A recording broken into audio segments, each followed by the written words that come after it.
चांसना क्षेत्र की रहने वाली एक पीड़िता ने आज अखिल भारत हिंदू महासभा के कार्यकर्ताओं के साथ डीसीपी की आगरा से मुलाकात की।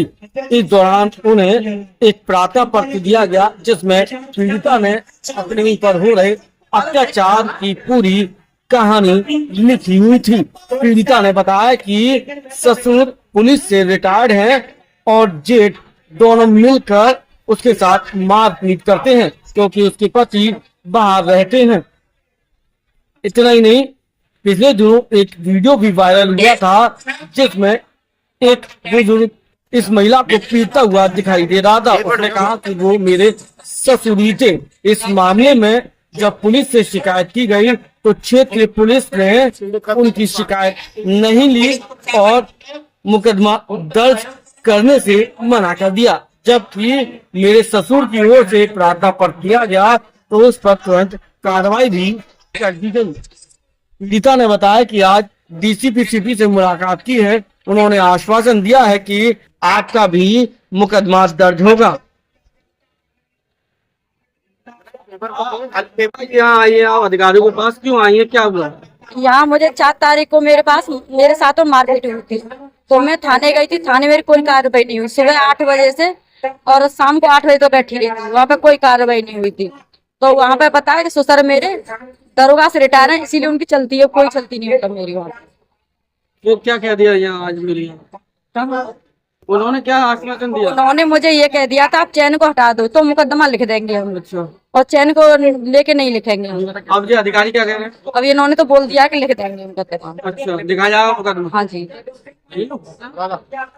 इस पूरे मामले को लेकर अखिल भारत हिंदू महासभा की जिला अध्यक्ष मीरा राठौर में आक्रोश देखने को मिला। उन्होंने कहा कि वह पिछले दिनों पीड़िता को लेकर ट्रांसयमुना थाने गई थी, लेकिन वहां के इंस्पेक्टर ने कोई सुनवाई नहीं की, बल्कि तहरीर में संशोधन करने की बात कहते रहे। उन्होंने ये भी कह दिया कि आप कहीं भी चले जाओ, आपका मुकदमा मैं नहीं लिखूंगा।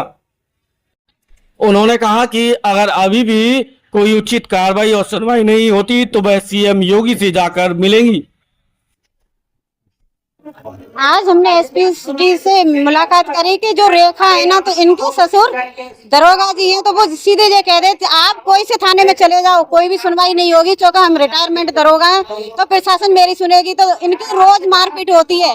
4 तारीख को भी इनके साथ में ऐसी मारपीट भई, चैन भी तोड़ ली, मगर कोई भी सुनवाई नहीं हुई। थाने गई तो इंस्पेक्टर साहब ने सीधा कह दिया चाहे आप फांसी लगाओ चाहे आग लगाओ, मैं कोई भी कार्रवाई नहीं करेंगे, और करेंगे तो 151 में 2 को भेजेंगे, नाम कुछ भी नहीं कर सकते। जय श्री राम, जय गौ माता की। अगर इनकी सुनवाई नहीं हुई तो अभी तो ये हिन पे आए, हिन से तो मैं नकलो भी जा सकती हैं, और जो कुछ भी करने के लिए तैयार है अगर इनका मुकदमा नहीं लिखा गया। अधिकारियों ने क्या कहा? उन्होंने ये कह दिया कि आपका मुकदमा लिखा जाएगा, शाम तक है, जहाँ तक मैं आपको मुकदमा लिखवा देंगे, ये कहा है। जय श्री राम, जय गौ माता की। इस पूरी घटना को लेकर अखिल भारत हिंदू महासभा ने पुलिस की कार्यशैली पर सवाल खड़े किए हैं। उन्होंने कहा कि सीएम योगी आदित्यनाथ चाहते हैं कि आदि आबादी सुरक्षित हो, जीरो टॉलरेंस की नीति लागू हो, लेकिन यहाँ तो पीड़िता की सुनवाई हो ही नहीं रही है। देखिए, पीड़ित है रेखा जी, एक पुलिस अफसर रिटायर होने के बाद में सरेआम वीडियो के अंदर जिस तरीके से मारपीट कर रहा है और कह रहा है कि मार उसको मार, ये भी किसी की बहन है, किसी की बेटी है, ये अकेली महिला नहीं है जिसको इंसाफ नहीं मिल रहा है। और थानेदार क्या बोलता है, तू कहीं चली जा, फांसी लगा ले, आग लगा ले, मुकदमा ही लिखा जाएगा। मैं कह रहा हूँ वो एक प्रशासन का एक मोहरा है। उसने इतनी बड़ी बात कही तो कहीं कहते, उसके पीछे क्या है, क्या षड्यंत्र है। हम देख रहे हैं आज एक महिला को, मगर ऐसी महिला कितनी है। ये आगरा देखता है, पूरा उत्तर प्रदेश देखता है, मगर कहीं सुनवाई नहीं होती है। बात कही जाती है महिला की, महिला पीड़ित है, महिला बच्चे कहाँ जाए, छोटे छोटे बच्चे कहाँ जाए। हम दोपहर में निकलते हैं, पसीने टपका जाते हैं ये बच्चे, और ये कहाँ जाएगी। वो दरोगा जी तो अपने घर पे बैठे हुए हैं। दुनिया का उन्होंने कितना अच्छा कितना बुरा किया होगा वो खुद जानते हैं, उनका दीन जानता है और उनका ईमान जानता है। अगर इस महिला को इंसाफ नहीं मिला, तो इसका उग्र आंदोलन होगा, जिसकी पूरी जिम्मेदारी थाना अध्यक्ष होगी। जय श्री राम, जय हिंद।